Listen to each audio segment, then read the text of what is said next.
नमस्कार दोस्तों, आज के इस वीडियो में हम ESIC यानी कि एम्प्लॉइज स्टेट इंश्योरेंस कॉर्पोरेशन की तरफ से जारी किए गए एक सर्कुलर के बारे में जानेंगे।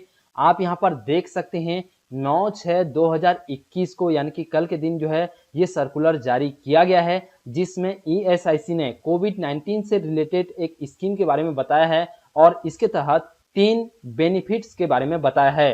तो इसलिए दोस्तों इस वीडियो को पूरा एंड तक जरूर देखिए, बिना स्किप किए। आपको इसमें बहुत ही महत्वपूर्ण जानकारी मिल जाएगी।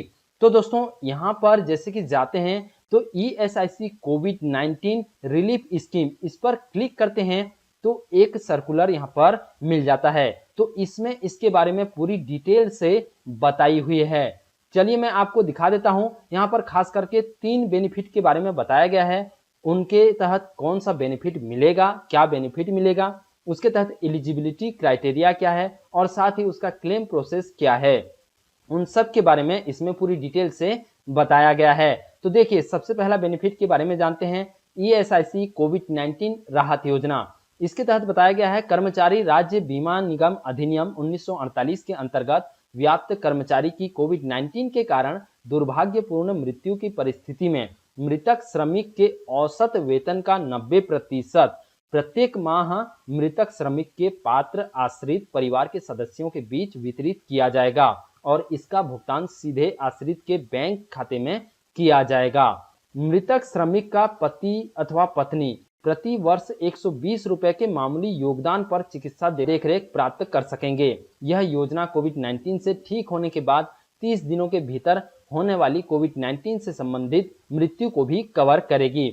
अब ये जो बेनिफिट मैंने बताया, इसके लिए एलिजिबिलिटी क्राइटेरिया क्या है। जिस कर्मचारी की कोविड-19 बीमारी के कारण मृत्यु हुई है वह कोविड-19 रोग के निदान की तारीख से कम 3 महीने पहले ESIC ऑनलाइन पोर्टल पर पंजीकृत होना चाहिए। निदान की तारीख को रोजगार में होना चाहिए और रोग के निदान से ठीक पहले अधिकतम 1 वर्ष की अवधि के दौरान उसके लिए कम से कम 70 दिन के अंशदान का भुगतान होना चाहिए।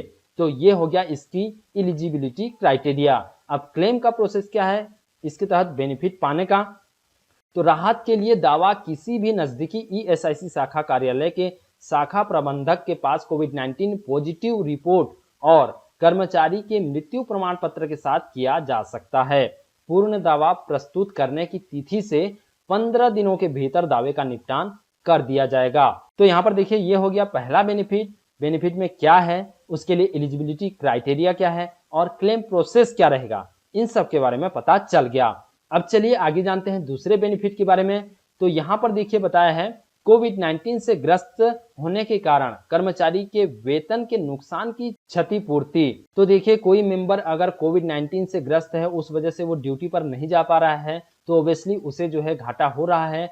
तो उस नुकसान की क्षतिपूर्ति के लिए भी यहाँ पर बेनिफिट दिया जा रहा है ESIC की तरफ से। इसमें क्या बेनिफिट मिलेगा, कर्मचारी बीमा अधिनियम 1948 के अंतर्गत व्याप्त कर्मचारी चिकित्सक द्वारा प्रमाणित की बीमारी के कारण कार्य से अनुपस्थिति की अवस्था में औसत दैनिक मजदूरी के 70% की दैनिक दर पर बीमारी हित लाभ ले सकते हैं। वहां 90% मिल रहा था, यहाँ 70% तक की यहाँ पर जो है बीमारी हित लाभ ले सकते हैं। बीमारी हित लाभ 1 वर्ष में अधिकतम 91 दिनों के लिए लिया जा सकता है। तो लगभग जो है 3 महीने के लिए यहाँ पर इसके तहत बेनिफिट लिया जा सकेगा।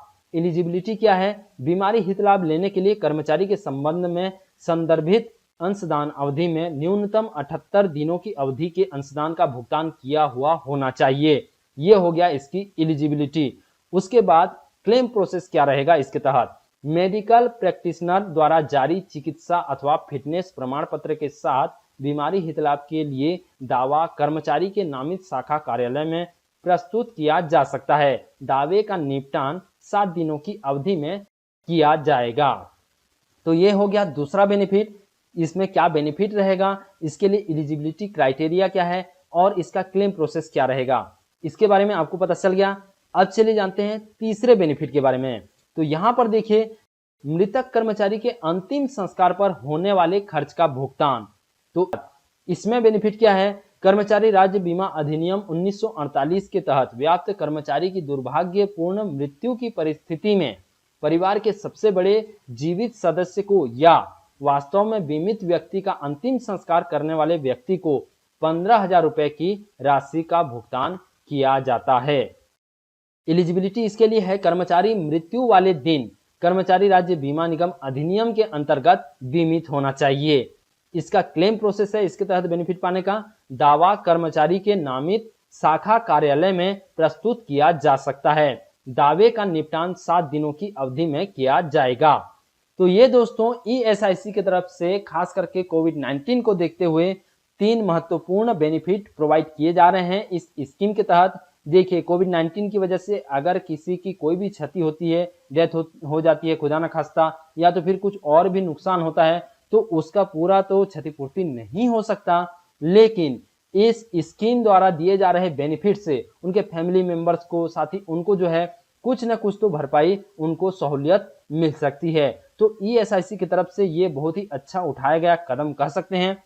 इसके अलावा दोस्तों और एक चीज के बारे में बताया गया है, देखिए शिकायत निवारण का। तो कर्मचारी राज्य बीमा निगम के प्रत्येक राज्य के लोक शिकायत निवारण अधिकारी का विवरण आधिकारिक वेबसाइट www.esic.nic.in पर उपलब्ध है। और साथ में ये भी कहा जा रहा है कि 15 दिनों के भीतर शिकायतों का समाधान किया जाएगा। तो यहाँ पर इसके नीचे इंग्लिश में भी इसके बारे में बताया गया है। तो दोस्तों इसका लिंक मैं नीचे डिस्क्रिप्शन में दे दूंगा, जहां जाकर आप इसे पढ़ सकते हैं। और आखिर में बता दूं, ये शिकायतों का जो निवारण है, अगर आपको इस स्कीम से रिलेटेड कोई भी शिकायत हो, आपकी अगर क्लेम नहीं हो पा रही है, सेटल प्रोसेसिंग में नहीं ले रहे हैं, तो इसके लिए आप शिकायत कर सकते हैं।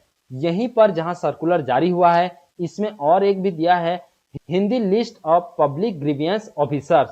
सिंपली इस पर क्लिक करेंगे तो सभी क्षेत्रों के यहाँ पर जो है दिया गया है, और साथ ही लोक शिकायत अधिकारियों के नाम दिया है, किस क्षेत्र में कौन है, उनका मोबाइल नंबर दिया हुआ है, और उनका ईमेल आईडी भी यहाँ पर दिया हुआ है, जिसके जरिए आप शिकायत कर सकते हैं।